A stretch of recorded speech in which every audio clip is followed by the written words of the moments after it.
امریکی ڈالر ملک کی تاریخ میں سب سے زیادہ مہنگا ہو گیا۔ پاکستان سٹاک ایکسچینج میں کاروبار کے دوران شدید مندی، ڈالر 47 پیسے مہنگا، قیمت 194 روپے ہو گئی۔ 100 انڈیکس 1100 سے زائد پوائنٹس کم ہو کر 42,300 سے بھی کم پر ٹریڈ کرتا نظر آیا۔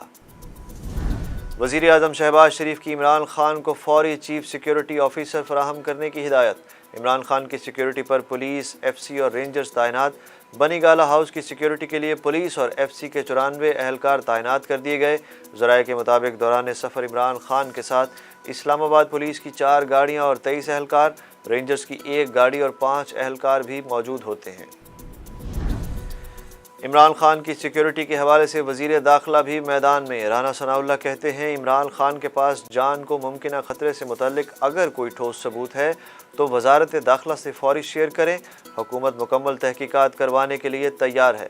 رانا ثناءاللہ نے اپنے بیان میں عمران خان پر تنقید بھی کرتے ہوئے کہا کہ عمران خان نیازی امریکی سازش کی طرح اب مسلسل اپنی جان کو خطرے کا بیانیہ بنا رہے ہیں۔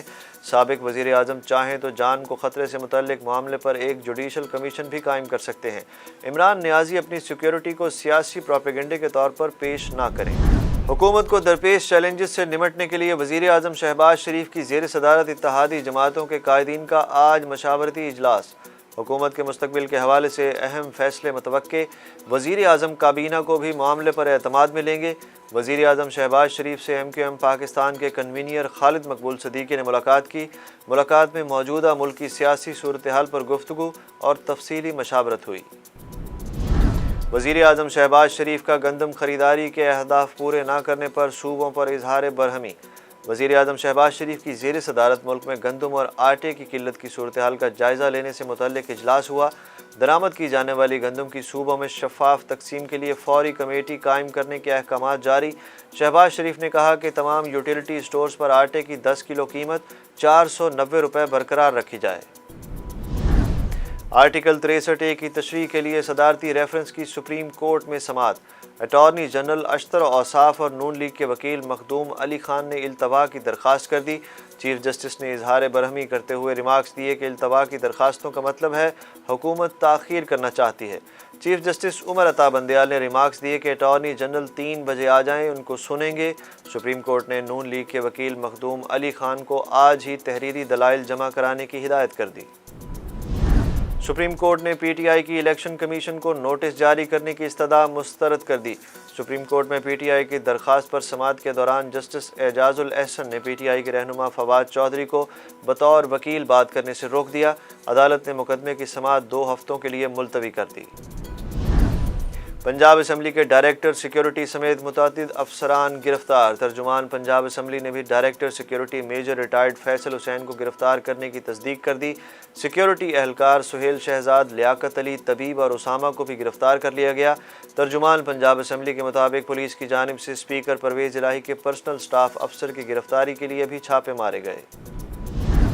تحریک انصاف نے چکوال میں 19 مئی کا جلسہ منسوخ کر دیا۔ پی ٹی آئی کے ایم پی یاسر ہمایوں نے پارٹی کا 19 مئی کو ہونے والا جلسہ عمران خان کی مصروفیات کے باعث منسوخ کیے جانے کی تصدیق کر دی۔ سابق وزیر داخلہ شیخ رشید کی ایک بار پھر الیکشن کے حوالے سے پیش گوئی۔ کہتے ہیں نگران حکومت آنی ہے، آئی ایم ایف کے ساتھ پیٹرول، گیس، بجلی قیمت بڑھانی ہے یا الیکشن کرانے ہیں۔ ان حالات پر 31 مئی تک اہم فیصلے ہو جائیں گے۔ شوگر ملز ایسوسی ایشن اور حکومت پنجاب کے درمیان معاملات طے نہ پا سکے۔ ترجمان شوگر ملز ایسوسی ایشن کا کہنا ہے کہ چینی کسی بھی صورت 70 روپے فی کلو نہیں دے سکتے، اس سے شوگر انڈسٹری تباہ ہو جائے گی۔ چینی کی قیمت پر آج پھر مذاکرات متوقع۔ افغانستان سے اسلحے کا بڑا ذخیرہ پاکستان سمگل کرنے کی کوشش ناکام بنا دی گئی۔ سیکیورٹی ذرائع کے مطابق افغان اداروں نے کارروائی کے دوران 3 سمگلرز کو گرفتار کر لیا۔ افغان وزارت داخلہ کی جانب سے جاری اعلامیے کے مطابق غزنی میں کارروائی کے دوران اسلحہ سمگلنگ کی کوشش ناکام بنائی گئی۔ گرفتار ملزمان افغان شہری ہیں جن سے تحقیقات کا آغاز کر دیا گیا۔ دنیا بھر میں سب سے زیادہ گرمی پاکستان اور بھارت میں پڑنے لگی۔ آج بھی دنیا کے سب سے زیادہ درجہ حرارت والے شہروں میں بھارت کے 5 اور پاکستان کے 3 شہر شامل ہیں۔ پاکستان میں آج ڈیرہ اسماعیل خان، جیکب آباد اور نواب شاہ میں سب سے زیادہ گرمی پڑے گی۔ پاکستانی کوہ پیما عبدل جوشی نے نیپال میں دنیا کی بلند ترین پہاڑی چوٹی ماؤنٹ ایورسٹ سر کر لی۔ الپائن کلب آف پاکستان کے مطابق عبدل جوشی نیپالی کوہ پیما کی 13 رکنی ٹیم میں شامل تھے۔ ہنزا سے تعلق رکھنے والے عبدل جوشی نے اس مہم کو سر کرنے کے بعد علی صد پارہ کو خراج عقیدت پیش کیا۔